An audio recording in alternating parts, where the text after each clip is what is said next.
macallinku waa maskaxdii dunida oo malaasan oo kala miirtay oo macnaysay maarkii ku qarsoonaa. barnaamijkeena maanta waxaynu ku soo qaadan doonaa tayada macallinka iyo sida waxbarasho loo horumariyo. ummadi haddii aanay ka hormarin xagga waxbarashada, xagga aqoonta, ummaddaasi waxay noqotaa ummad mugdi ku jirta. dalkaasina ma noqdo dal meel fiican ka gaadha horumarka nolosha. haddaba horumarinta tacliinta maxaa u seesa? sidee baa tacliin loo horumarin karaa? de waa su-aal da-weyn oo in badan la isweydiiyo. waxaad arkaysaa somalilan oo kale madaxda oo had iyo goor ka hadlaya horumarin waxbarashada. waayo sideeba de su-aasha meesha taallaa waxa weeyaan waa in afka un lip service la sameeyo maaha oo la yidhaahdo waa in la horumariyo tacliinta. marka la horumarinayo halkee laga horumariyaa tacliinta? waxaa laga horumariyaa waa hawo u seesa waa dugsi hoose dhexe. waxa weeyaan waa dugsiga, waa primary education. aas-aaska hore iyo seeska ayay wax kastaba ka bilaabmaan. kolka haddii lagu horreysiiyo oo ardayga lasoo dhiso kindergardenka wixii la odhan jiray ee malcaamadihii, dabadeetana isagoo kolkaa ardaygii dee waxay u bilaaban yihiin dugsigii hoose u galo ilaa kii dhexe oo uu helo macallimiin decent ah, macallimiin kolkaa taya leh oo ku tababaran cilmigan la yidhaahdo educationalka. kolkaynu cilmiga educationalka ka hadlano waxa weeyaan waa hab uu macallinku ku gudbinaya waxbarashada. waxaa mid ka mid a waxaa laga class managementka, waa inuu macallinku ku tababarnaadaa sida loo maamulo fasalka. waa inuu macallinku ku tababarnaadaa waxaa la yidhaahdo management, behavior managementka. behavior managementku nacam waa cilmi u dheer, dee cilmi u baahan fiiro dheer oo cilmigaasi wuxuu gelayaa nafsiyadda ardayda iyo bay-adda ay ku soo koreen. waayo ardaydan galaaska ku imanaysaa isku wada leefal maaha, isku wada bay-ad kumay soo korin. qof kastaba duruufo gaara ayaa ku xeeran. waxaa laga yaabaa inuu galaaskii joogo arday aan hooyi iyo aabbaba lahayn oo reer kale ku dul saara. ardaygaasi waxaa laga yaabaa inaanu sababo qureecanba, noloshiisuna ay iska adag tahay, laakiin inuu tacliin waxbarto uu rabo. haddaba wuxuu noqonayaa ardaygaasi xiisada marka haddii aanu macallinku ku tababarnay waxaa layaa behavior management. ardaygii wuxuu ku maqan yahay kolkaa uu ka baxsan yahay galaaska, waxa uu ku maqan yahay duruufihiisa gaarka ah. kolkaa in ardaygaa lala socdo oo macallinka dee waayo aragga ee tababarka qabaa, in ardaygaasi duruuftiisana la dabooli karo oo la gudbin karo riboodhada caynkaasiya, lana gaadhsiin karo wasaaradda waxbarashada. kolkay amuuraha caynkaa yimaadaana waxa weeyaan waa in ardaydaas oo kale ay helaan dugsiyo boodhana oo hurdadoodii iyo jiifkoogii iyo cuntadoodii laga caawiyo run ahaantii. kolkaa waxa weeya behavior managementku waa qeyb ka mid a cilmigan la yidhaahdo psychologyga. weli marka la dhaafee la yidhaahdo the mechanics of brain. ardaygan aad wax u dhigasid inaad la socotid ayuu macallinka looga baahan yahay. in duruufta ku xeeran ardayduna kolkaa waxay ka yimaadeen bay-ayada u gaara oo ardaydu way kala duwan yihiin. yarkan tusaale baan ugu soo qaatay, amba gabadhan aan leeyahay inaan hooyo qaar agoona aa jira, qaar waxaa jira waalidkood ay la halgamayaan noloshii oo aan awoodeyn.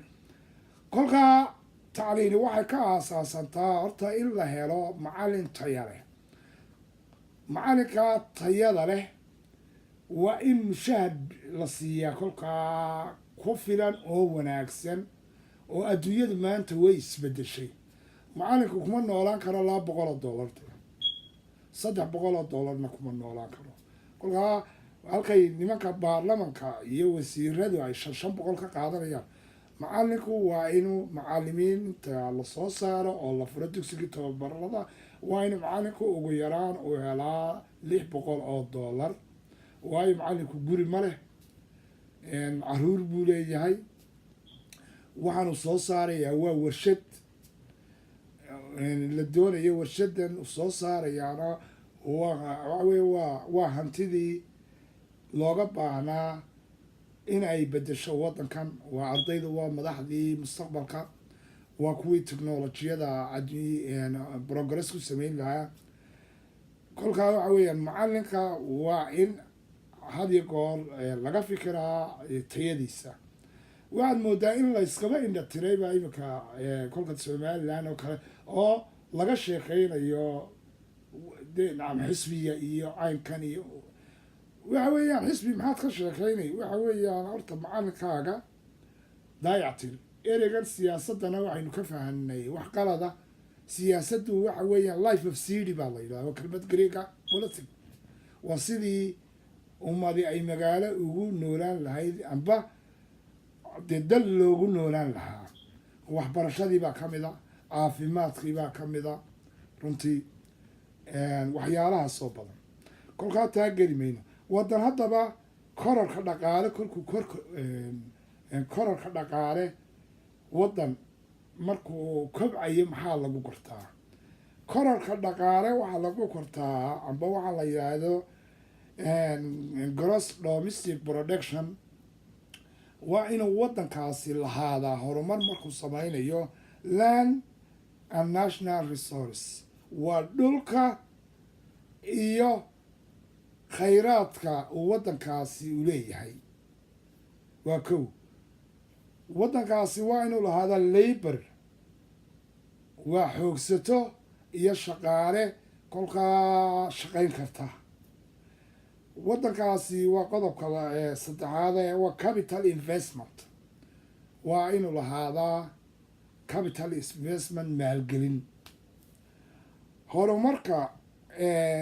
qodobka afraad oo ah horumarka farsamada gacanta waa inuu dee nacam waddankaasi wax la yidhaha horumar ku sameeya waa technological progress kolkaasuu waddankaa la garan karaa inuu kordhayo kobciisa dhaqaale mushkiladayna haysataa waxa weeyaan tacliinta waxaa loo doonayaa inay investment lagu sameeyo oo la furo dugsigii tababarka macalimiinta waxaad arkaysaa iskool baa halkan laga furay iskool baa halkan laga furay tuulo kastaba iskool baa laga furay macalin tayale ma joogo macalimiintiina waxay noqotay u sidii reeraha siyaasadda baarlaman iyo wasiire iyo dowladda inay macalimiintiina reer lagu keeno dee horumar tacliintaa ku hagaagi mayso iminka waxaa quantity-gu iminka waxaa la doonayaa in quality loo bedelo macalinkuna haddii aanu waktigan adduunyadan aynu ku jirno aanu laba luuqadood aqoon oo aanu ka dhisnayn macalin ma noqon karo waayo adduunyada tacliintii way isbedeshay waa technological progress bay gaadhay waa inuu luuqadda ingiriisiga iyo carabigaba labadaba uu ku ahaadaa mid uu haddii uu wax ka baadhayo online haddii uu baadhitaan sameynayo haddii uu doonayo aqoon kororsi wax uu kusoo kordhiyo halkaa tacliintii uu ka midkaa waa inuu labadaa luuqadood de uu yaqaanaa oo uu wax ku dee kala wadi karaa taasi waa taa waayo luuqadii af soomaaliga wax inoogu diyaari ma jiro agab inoo yaala oo haddii aada googleka gashid dee amba science ha noqoto amba technical terminology ha noqoto amba ha noqoto dee wax baaritaan oo ma jirto kolkaa macalinku haddii uu ardaysa soo dhex taagayo waa in uu labadaa luuqadood laga soo dhisaa macalinka oo ay wasaaradda waxbarashadu iyo dowladdu ay fan ku bixisaa waana in la furaa dugsigii tobabarka macalimiinta. waa in macalimiinta laga dhisaa waxaan la yidhaahdo educational, waayo macalinku coherent haddaanu lahayn siduu casharka iyo ardayga uu iskugu xidhi lahaa aanu lahayn, dee waxa weeye waa dhib. macalinku haddii aanu lahayn waxaa la yidhaahdo preparatory, oo casharka looma baahno un inuu macalinku golo kafuul kolku sidaa usoo galo uu kula boodo oo uu dhigo. waxaa loo baahanya inuu macalinku lahaado waxa la yidhaahdo preparatory book oo lesson planning ay wiil kastaba oo uu dhigayo uu ku jiro oo lagala xisaabtamo hadhow toole. run ahaantii cashar kasta datekii la dhigay, taariikhdii la dhigay. wasaaradda waxbarashadu waa inay lahaataa wax la yidhaahdo inspectorskii guud marayey kolkaa ilaalinayay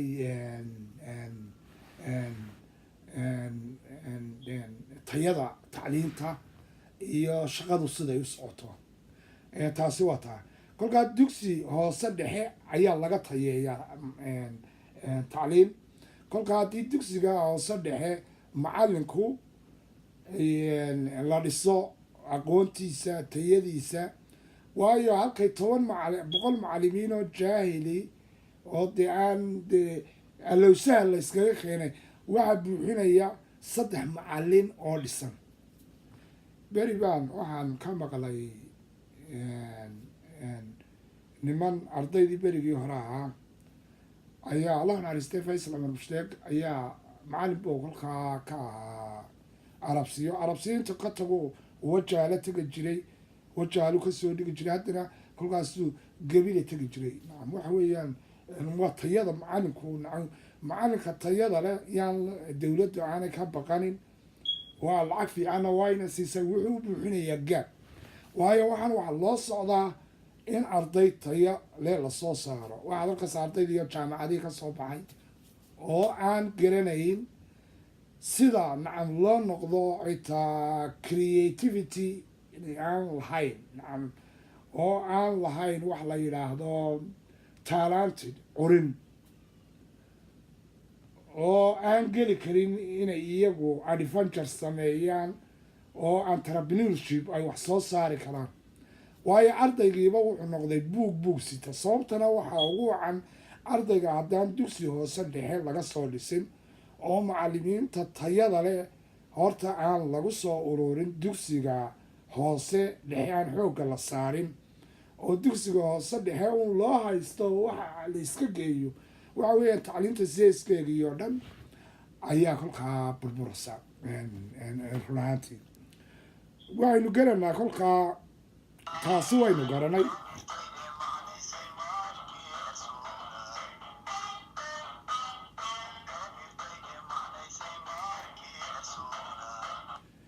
ardaygu waxaa loo baahan yahay standard 7 markuu ka soo baxo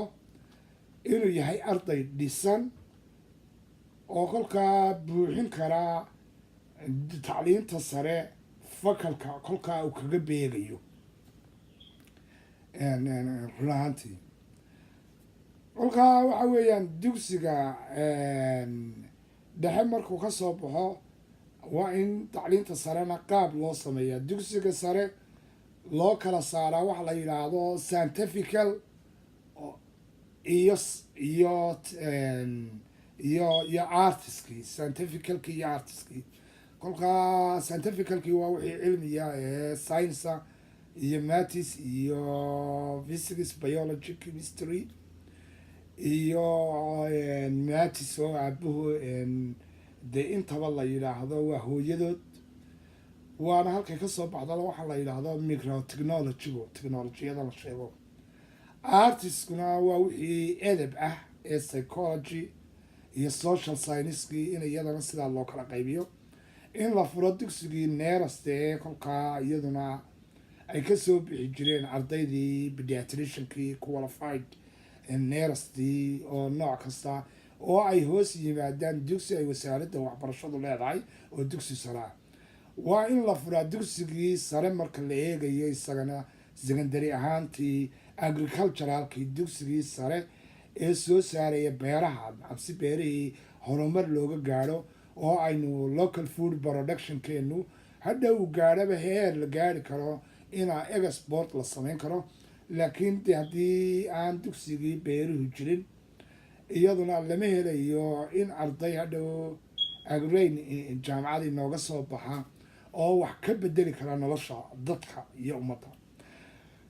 dowladii nacam waxa weeyaan haddii aanay policy ka lahayn tacliinta waxa weeyaan nacam dee iska kolkaa policy dowladii waxay u dhisan tahay wax layaa policy tacliinta waa inay policy ka lahataa environmentalka bay-adan iyadu iska eber noqotay ee dhibaatadu waa in policy laga soo saara waxa weeyaan waxaad arkaysaa wax kastaba dee in dhibaato badani jirto waxaan barnaamijkan aan kusoo gabagabeynayaa run ahaantii macalimiintu waxa weeyaan duruuf adag baa ku wareegsan laakiin macalimiinta waxaa looga baahan yahay iyaga quradoodu inay is-abaabulaan si ay dowladda ugu qasbaan inay xuquuqdoodii helaan waa tababar waxa weeyaan mushahar wanaagsan macalinku wuxuu u baahan yahay technolojiyadii way isbedeshay xitaa macalinku wuxuu kugu baahan yahay internet iyo combyuter uu wax ku diyaariyo iskooladu lab combyuter bay u baahan yihiin in dugsiga hoose ardayda lagu tababaro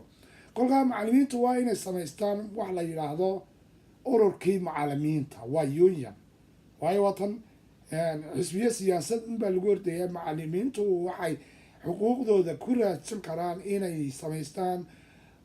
union ururkii macalimiinta oo ka hadlaya xuquuqdooda